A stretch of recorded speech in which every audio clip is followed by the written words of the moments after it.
The silence in that garage wasn't peaceful. It was the kind of silence that settles in after everything has been said and nothing has been fixed. The kind that sits in the corners like old grease and doesn't move no matter how many times you sweep. Harlan Pruett had learned to live inside it. After 3 years of running the shop alone, he'd gotten good at that, living inside things that didn't move. The garage was on the edge of Millhaven, Tennessee, a town small enough that everybody knew your truck and nobody asked how you were doing unless they meant it. Harlan had opened the place the spring after his wife died, when he needed somewhere to put his hands. He'd worked 15 years as a senior engineer at a powertrain development facility outside Nashville, the kind of job where you wore a badge and signed off on tolerances measured in 10,000ths of an inch. He'd left it all, packed his tools, his daughter, and what was left of himself into a 2-bedroom rental, and opened a shop he named simply Pruett's. He didn't advertise. He didn't need to. Word traveled the way it always does in small towns, mouth to ear, across back fences and diner counters. People brought him things other shops sent away. A '68 Mustang with a vibration nobody could source. A diesel pickup that threw a code every dealer in 3 counties had misread. He fixed them. He didn't charge what he could have. He went home to his daughter Wren, ate whatever she'd decided to make for dinner. She was 11, going on 40, and went to bed in a house that still smelled faintly like someone he missed. That was his life. It was enough. It was almost enough. The car arrived on a Wednesday in late October. Harlan heard it before he saw it. A flatbed coming up the county road with something covered in a gray transport blanket strapped to its bed. He was replacing a water pump on a Silverado when the truck pulled into the lot, and he didn't stop working until the driver climbed down and stood at the edge of the bay. "You, Pruett? That's me." The driver handed him an envelope. Inside was a single card, heavy stock, embossed with the name Whitfield Crane. Harlan had heard the name. Everyone in Tennessee had heard the name. Crane had made his money in logistics infrastructure, warehousing, regional freight, the unglamorous machinery that moved the country's goods from one place to another. He was worth something north of $2 billion. According to the business profiles, Harlan had never sought out but somehow absorbed anyway, the way you absorb things that float in the air of a place. He had a compound outside Gallatin. He collected cars. The blanket came off. It was a 1984 Ferrari 308 GTS. Rosso Corsa, the kind of red that doesn't apologize. The kind of red that announces itself before it arrives. Harlan set down his wrench and walked around it once without touching it, the way you circle something that demands respect. The body was immaculate.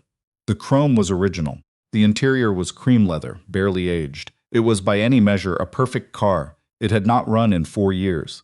The card on the back of the envelope listed a name, Preston Haywood, manager of the Crane estate, and a phone number. Harlan called it that evening, standing in the driveway, while Wren did her homework at the kitchen table inside, her pencil moving in small, careful strokes he could see through the window. Preston Haywood answered on the second ring. "Mr. Pruett." His voice had the particular flatness of someone who manages other people's problems for a living. "Mr. Crane appreciates your willingness to look at the car." Harlan hadn't said he was willing. He just called, but he let it pass. "What's the history?" he asked. Haywood told him. 4 years prior, the 308 had developed a start-and-stall condition. It would fire, hold idle for 8 to 12 seconds, and die. No codes. The car predated onboard diagnostics. It had been examined by Ferrari specialists in Nashville, in Atlanta, in Charlotte. One shop in Chicago had kept it for 6 weeks and returned it unchanged. A restoration house in Southern California had flown a technician to Tennessee specifically to assess it.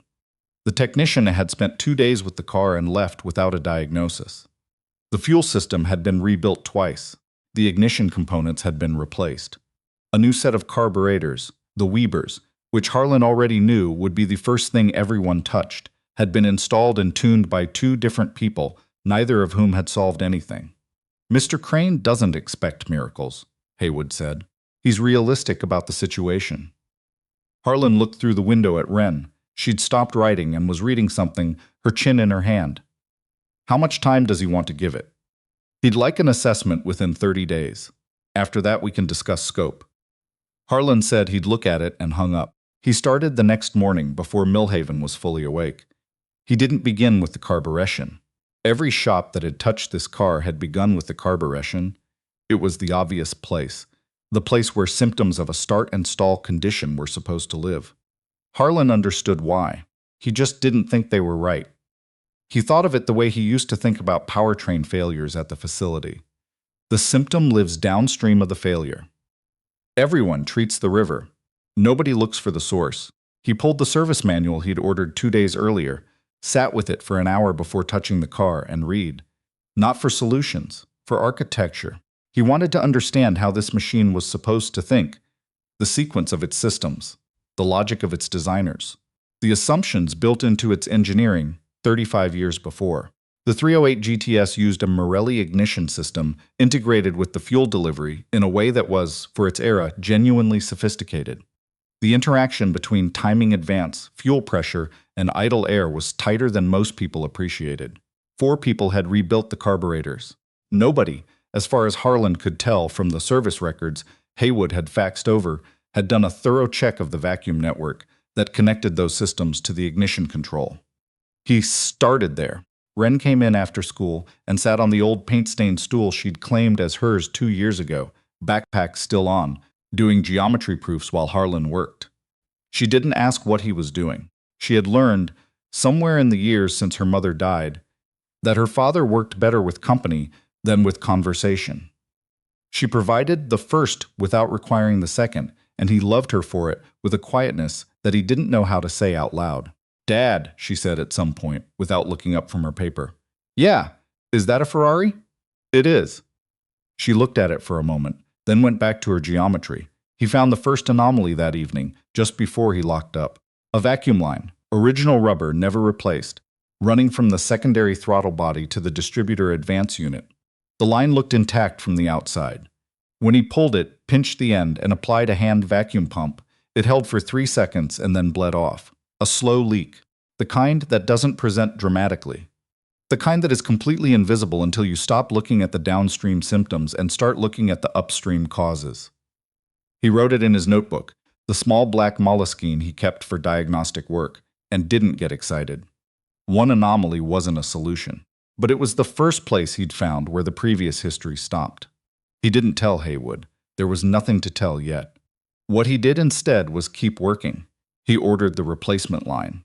He checked every other vacuum path in the circuit, one at a time, with the same pump, the same method, the same patience. 2 more lines bled. Not dramatically, not fast. Slowly the way slow failures do. The kind that don't trip alarms and don't announce themselves, that just quietly rob the system of the precision it needs to function. While he waited for parts, he kept the car on the lift and went through the ignition timing with a light. The advance curve was off. Not wildly, not enough to prevent starting in most circumstances, but off in a way that would interact badly with a vacuum signal that was being stolen by 3 small leaks at once. None of the 3 leaks alone would have killed the car. All 3 together, under the specific load conditions of an idle trying to stabilize, withdrew just enough signal from the distributor to collapse the timing below the threshold required to sustain combustion. The car wasn't broken. It was being told by its own nervous system to stop. He replaced the lines on a Friday.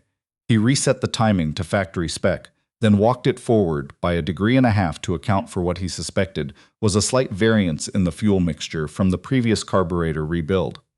A variance he'd measured, not guessed. He checked the float levels. He verified fuel pressure at idle. Then he let the car sit until the following Tuesday, because Tuesday was when Wren had her school science fair, and he was not going to miss it. She'd built a model of a water filtration system out of materials she'd mostly found in the garage, and she'd spent 3 weeks on it, and she came in 3rd place in her grade, and she held her ribbon with both hands on the way to the car like it was made of something fragile. He took her for ice cream after. She got mint chocolate chip, which she had gotten every single time since she was 4 years old, and she talked about the kid who came in 1st place.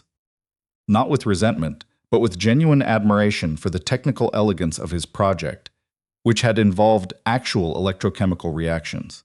Harlan listened and thought about how his wife would have loved this child, and how she would have said that exactly. Would have said, "I love this child," as if Wren were a gift she was still surprised by. He started the Ferrari on Wednesday morning. It fired on the first crank, held idle at 850 RPM. He let it run for 30 seconds, watching the tachometer needle. Stable, not hunting, and then walked around to the front of the car and stood with his arms at his sides and listened to the engine breathe. It was running. After 4 years and 5 shops and thousands of dollars in parts and a parade of people who had decided, each in their own way, that this car was beyond fixing, it was running. It sat in the bay of a 1,200-square-foot garage in Millhaven, Tennessee, and it sounded like a machine that had never once considered being anything other than perfect. Harlan went back to his notebook and wrote down the fix.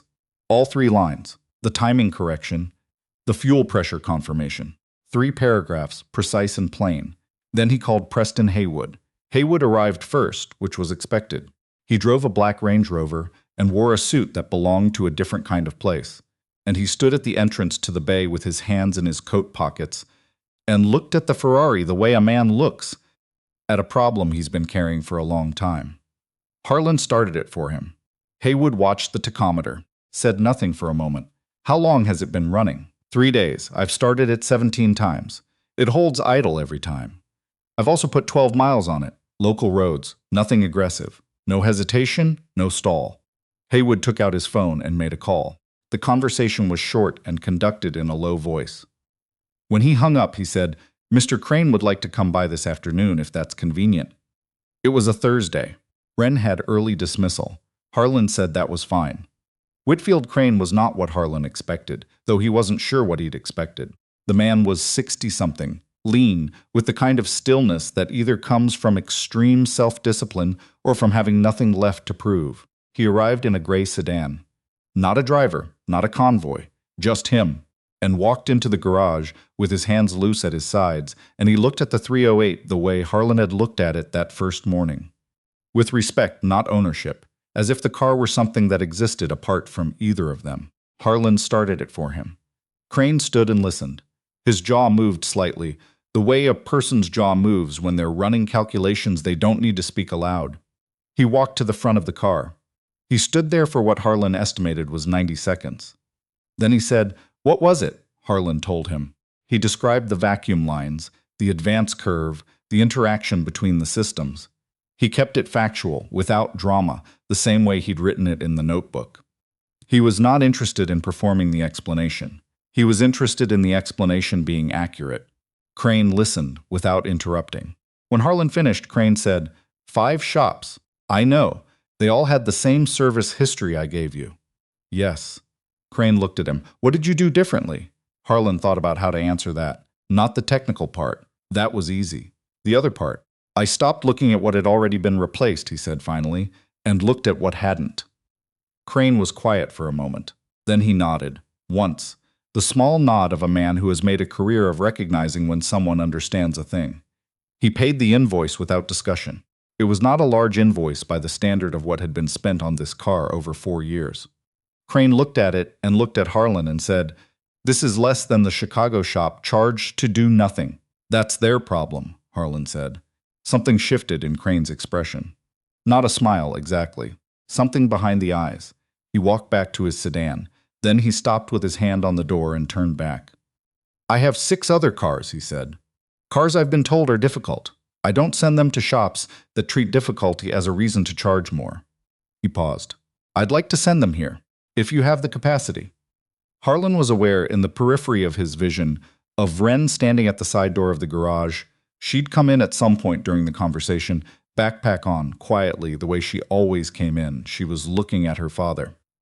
"I have the capacity," Harlan said. Crane got in his car and left. After he was gone, the garage was very quiet.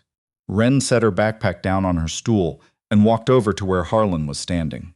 She looked at the 308, which was still ticking gently as its exhaust cooled. "Is that the man who owns it?" she asked. "Yeah." "Did you fix it?" "Yeah." She looked at it for another moment. Then she looked at her father. There was something in her face, not surprise exactly. Something more like the recognition of a thing she had already suspected, but had not yet had occasion to see proven. "Dad," she said, "how come you never told anyone you used to do this for a living?" He thought about that. Didn't seem necessary. She made the face she made when she was deciding whether an answer was sufficient. She had her mother's eyes and her mother's habit of thinking before she spoke, and every time she did it, something in Harlan went very still. "It seems pretty necessary now," she said. He looked at the car. then at his daughter, then out through the open bay at the road running past Millhaven, the maples throwing their last color into an October sky, the light the particular gold of late afternoon in a season that's ending. Yeah, he said. Maybe it does. The first of Crane's cars arrived the following Monday. It was a 1971 Mercedes-Benz 280 SL, the Pagoda, silver blue, a car of such deliberate elegance that even standing still it looked like it was in motion. It had a rough idle that came and went and had been attributed, by the last two shops, to a carburetor issue. Harlan pulled the spark plugs first. Two of them told a story the carburetor had been taking credit for. The second car came 3 weeks later, then a third. By February, Harlan had worked on 4 of Crane's cars. Each one had a fault that had been misread, mislabeled, or misunderstood by technicians who, Harlan had no doubt, were competent people doing their best with the tools and frameworks they had. He didn't think of himself as smarter. He thought of himself as slower. He had learned, somewhere in the 15 years at the facility, that the diagnosis that takes an extra hour is usually worth more than 3 diagnostics done fast. Word got around. Not loudly. Millhaven didn't do things loudly, but in the way it always had, mouth to ear, across back fences. A man in Hartsville called about a Porsche 912 that had baffled 3 shops. A woman in Gallatin asked if he looked at Alphas. He did. He looked at everything once. He looked at hard things more carefully than that. He did not move the shop. He did not hire staff. He did not raise his prices beyond what the work required. He kept the stool by the workbench. He kept the small black notebook. He went home at a reasonable hour, ate dinner with Wren. She cooked more often than not now, had developed a specific enthusiasm for anything involving cast iron, and went to bed in a house that had changed in some way he couldn't quite name, as though the rooms were the same, but the air moved differently through them. One evening in March, he came in from the garage to find Wren doing homework at the kitchen table. She was writing something with unusual focus, not textbook work. The handwriting was looser, more personal. He poured himself a glass of water and sat across from her. "What's that?" She didn't look up immediately. Then she did, and there was something in her face, deliberate, almost formal, the face she put on when she had decided something. "It's an essay," she said, "for school. About someone I admire." He waited. "I wrote it about you," she said. "About the Ferrari. About how you fixed it." She paused. "About how you do everything." Harlan looked at the paper. He didn't ask to read it. He didn't trust himself to read it without doing something embarrassing. He looked at it for a moment, and then looked at his daughter, and he thought about her mother, and he thought about the garage, and he thought about the car that had come in broken and left running, and how some things that are broken in ways that nobody can see, and some of them get fixed anyway, if someone is patient enough and quiet enough and willing enough to look at what hasn't been tried. "How'd it turn out?" he said. "I think it's pretty good," Wren said, with the particular confidence of a person who has written something true. He nodded. Outside, a March wind moved through the maples. The garage was dark and locked, the tools put away, the bay empty until tomorrow, the whole quiet machinery of a life arranged exactly the way it needed to be. "Yeah," he said, "I think you're right."